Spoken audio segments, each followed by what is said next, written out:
Just wanted to give an update on my journey to figure out why my 2020 Jeep Cherokee Trailhawk is reluctant to start in the morning after a very cold night.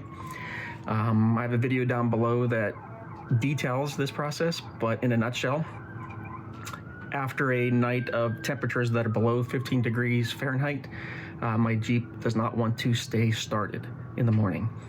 When I try to start it, it stays started for about 5 seconds and then turns off, and every warning light that you can imagine appears on the dashboard.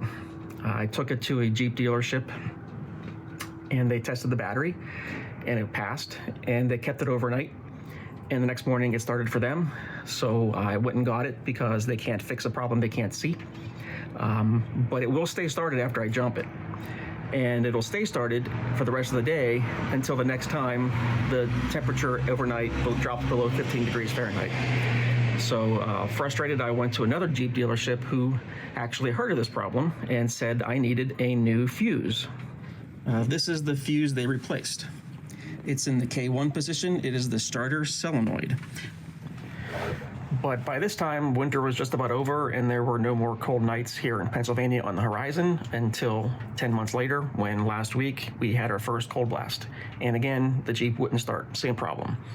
So I did my own research, I posted on some forums, I went on Facebook, and I found out that some people have the same problem. And what they did is they replaced another fuse in this fuse box. So I went to another dealership, explained my problem, and I had this fuse replaced, this relay. It is the K9 position, the run start relay. This is the original one, factory, and I replaced it with a newer, updated one, this one. I even found this Jeep TSB, there's the number right there, that describes my exact problem and tells which relays to replace. So this is what I brought to the third dealership, so they knew which relay to sell me. But unfortunately, after this was replaced, it warmed up.